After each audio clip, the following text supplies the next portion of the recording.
अस्सलाम वालेकुम friends, this is Yab Mughal. Welcome to my YouTube channel the gardening hub. उम्मीद करता हूँ आप सब खैरियत से होंगे। अगर आप लोग भी चाह रहे हैं कि हमारे पास एक ऐसा प्लांट हो जो हमें फ्लावर्स देता रहे और उसकी कुछ ज़्यादा केयर भी ना करनी पड़े, तो आप बिल्कुल सही वीडियो पर आए हैं। आज की वीडियो में इंशाल्लाह मैं एक ऐसे प्लांट के बारे में आपको बताऊँगा जो कि आपको 12 महीने फ्लावर दे सकता है। तो आए अपनी वीडियो स्टार्ट करते हैं।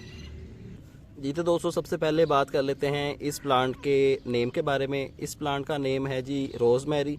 रोज़मेरी के नाम से इसको जाना जाता है। आपको लोकल नर्सरी पे ये बहुत आसानी के साथ मिल जाएगा, तो आप लोग भी ये प्लांट घर पे ला सकते हैं। और अब बात करते हैं इसकी प्रोपागेशन के बारे में। इसकी प्रोपागेशन बहुत ही ज़्यादा आसान है। अगर तो आपको इसके सीड्स मिल जाते हैं देन आप इसको सीड से भी ग्रो कर सकते हैं। सीड से ग्रो कैसे करते हैं इसके ऊपर मेरी ऑलरेडी वीडियो मौजूद है, how to grow plant from seed के नाम से। उसी मेथड के साथ आपने इसकी भी सीडलिंग करनी है, और जैसे जैसे मैंने आपको गाइड किया है उस वीडियो के अंदर, वैसे वैसे आपने सीडलिंग की केयर करनी है और इंशाल्लाह आपके पास ये प्लांट घर पे ही रेडी हो जाएंगे। और दूसरा मेथड इसको प्रोपागेशन करने का ये होता है कि इसकी कटिंग्स लगाई जाएँ और न्यू न्यू प्लांट्स बनाई जाएँ। तो इसकी कटिंग किस तरह लगानी है, आपने सिंपल आपने इसकी कोई भी ब्रांच तोड़ लेनी है लाइक दिस। इस टाइप की आप छोटी सी ब्रांच भी अगर इसकी तोड़ लेंगे तो वो भी अपनी ग्रोथ स्टार्ट कर लेगी। ना इसके नीचे वाले लीव्स को रिमूव करने की ज़रूरत है, ना ही कोई और चीज़ करने की ज़रूरत है। एज अ इज़ इसको पकड़ें और ज़मीन मट्टी के अंदर लगा दें। ये अपनी ग्रोथ यहीं से स्टार्ट कर लेता है।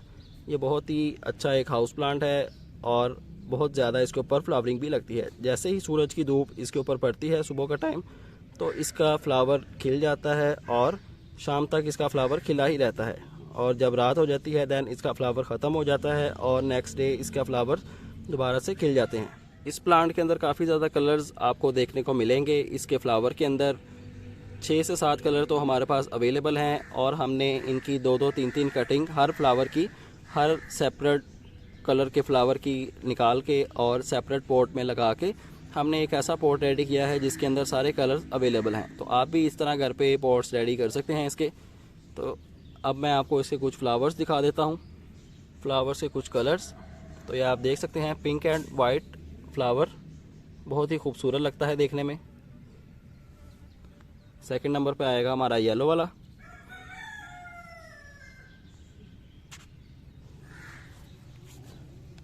तीसरे नंबर पे ये पिंक वाला। चौथे नंबर पे वाइट वाला। फिर बारी आएगी डार्क पिंक वाले की, उसके बाद ऑरेंज वाले और लाइट ऑरेंज, और उसके बाद ये वाला फ्लावर। तो ये आप देख सकते हैं, बहुत इजी टू ग्रो ये प्लांट है और आप भी इसको घर पे बहुत आसानी के साथ ग्रो कर सकते हैं। आपने इसको रखना है फुल सनलाइट के अंदर। जैसे ही सूरज की धूप इस पर पड़ेगी इसकी ग्रोथ भी अच्छी होगी और इसके ऊपर फ्लावर्स भी लगते जाएंगे। अगर आप इसको छाँव में रखेंगे तो इसके ऊपर फ्लावर्स नहीं लगेंगे। आपने इसको रखना है फुल धूप के अंदर। और सर्दियों में आपने इसको थोड़ा सा बचाना है ठंड से, क्योंकि सर्दियों में इसके पत्ते ठंड की वजह से जड़ जाते हैं और ये प्लांट हमारा गल भी सकता है। तो गर्मियों में इसको कोई मसला नहीं होता, सिर्फ आपने इसको सर्दियों में थोड़ा सा बचाना है। आप इसको चाहें तो प्लांट्स के सेंटर में रख सकते हैं, बड़े पत्ते वाले प्लांट्स के सेंटर में, ताकि इसके ऊपर डायरेक्ट ओस ना पड़े और ये प्लांट हमारा बचा रहे। जैसे ही बाहर का सीज़न दोबारा से स्टार्ट होगा तो ये प्लांट हमें दोबारा से फ्लावर्स देना शुरू कर देगा।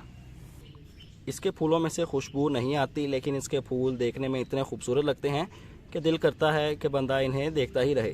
तो ये प्लांट की अपनी भी एक खूबसूरती है, और जब इसके ऊपर ढेर सारे फ्लावर्स लगे हों तो उनकी अपनी एक खूबसूरती बन जाती है। तो आप इस तरह करें कि एक क्रेट ले लें प्लास्टिक का, उसके अंदर डिफरेंट कलर्स के रोज़मेरी के प्लांट्स, उनको एज अ कटिंग लगा दें। और इसकी कटिंग तो बिल्कुल भी टाइम नहीं लेती अपनी ग्रोथ स्टार्ट करने में। अगर आपने शाम को कटिंग लगाई है तो अगर उसके ऊपर कोई बर्ड लगा हुआ है तो वो सुबह जैसे ही सूरज की धूप उसके ऊपर पड़ेगी तो वो बर्ड उसका खिल जाएगा और उसकी रूटिंग भी स्टार्ट हो जाएगी। 1 से 2 दिन के अंदर ही इसकी कटिंग सक्सेसफुल हो जाती है और बिल्कुल भी टाइम नहीं लेती, और इसकी कटिंग मरती भी नहीं है। अगर तो आप इसकी कटिंग लगा के डायरेक्ट सूरज की धूप में भी रख देंगे तो कोई मसला नहीं होगा, वो अपनी ग्रोथ वहीं से स्टार्ट कर लेगी और वहीं से प्लांट आपका बन के रेडी हो जाएगा। अगर आप हमारे चैनल पर नए हैं तो चैनल को सब्सक्राइब लाजमी कर लें और बेल आइकन भी प्रेस कर लें, क्योंकि जितनी भी मैं वीडियोस अपलोड करूँगा उनका नोटिफिकेशन आपके नोटिफिकेशन बार में आपको मिल जाएगा। अब बात कर लेते हैं इसकी कुछ खाद के बारे में कि इसको हमने कितनी खाद देनी है और किस किस टाइम इसको खाद देनी है। तो खाद देने की इसको बिल्कुल ज़रूरत नहीं, आप इसको एज इट इज़ रख सकते हैं। अगर आपका बहुत दिल करता है कि हम अपने पौधों को खाद दें रोज़मेरी के, तो आप थोड़ा सा गाय का गोबर या पत्तों की खाद इसके अंदर ऐड कर सकते हैं, लेकिन उसकी भी ज़रूरत नहीं है, वो आप अपने शौक़ के लिए करेंगे।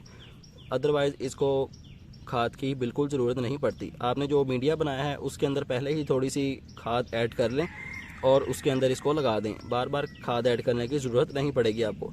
और अब बात कर लेते हैं इसकी कुछ वाटरिंग के बारे में कि हमने इसको पानी कब कब देना है।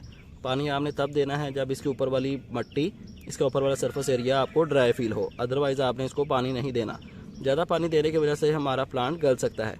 कम पानी मिल जाए उसकी खैर है, ज़्यादा पानी आपने नहीं देना, नहीं तो हमारा प्लांट गल सकता है। जब ऊपर वाला सरफेस एरिया ड्राई हो देन आपने पानी देना है, अदरवाइज़ आपने इसको पानी नहीं देना। तो उम्मीद करता हूँ आपको वीडियो पसंद आई होगी और आपको रोज़मेरी की केयर और इसकी प्रोपगेशन के बारे में पता चल गया होगा।